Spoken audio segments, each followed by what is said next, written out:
আর মাত্র একদিনের অপেক্ষা, এরপরই মাঠে গড়াবে টি-20 বিশ্বকাপের নবম আসর।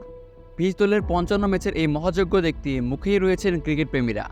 4 ছক্কার এই টুর্নামেন্ট কীভাবে দর্শকরা দেখবেন তা নিয়ে রয়েছে আলোচনা। এরই মধ্যে সম্প্রচারকারী প্রতিষ্ঠানের নাম জানিয়েছে ক্রিকেটের নিয়ন্ত্রক সংস্থা আইসিসি। বিশ্বের বিভিন্ন প্রান্তে থাকা দর্শকরা ঘরে বসে কীভাবে কোন টিভি চ্যানেলে ও অ্যাপে খেলা দেখার সুযোগ পাচ্ছে তা প্রকাশ করেছে আইসিসি। আগের 8 বিশ্বকাপকে ছাড়িয়ে যাওয়ার অপেক্ষায় এবারের বিশ্বকাপ, কারণ এত বড় পরিসরে কখনো কোনো বিশ্বকাপের আয়োজন করেনি আইসিসি। এর আগে একাধিক দেশে বিশ্বকাপ আয়োজন হলেও অনুষ্ঠিত হয়নি এত ম্যাচ। প্রথমবার 20 দল অংশ নিয়েছে এই টুর্নামেন্টে, তাই স্বাভাবিকভাবেই ম্যাচের সংখ্যাও বেড়েছে। চলুন জেনে নেওয়া যাক কোন দেশে কোন চ্যানেল ও অ্যাপে দেখা যাবে ক্রিকেটের এই মহাযজ্ঞ। উপমহাদেশে বিশ্বকাপ খেলার ফিড সরবরাহ করবে ডিজনি। ভারতের স্টার্স স্পোর্টস ও হটস্টারে দেখা যাবে এই খেলা। পাকিস্তানে পিটিভি ও টেন স্পোর্টসের পাশাপাশি মাইকো তামাশা অ্যাপেও ম্যাচগুলো দেখা যাবে।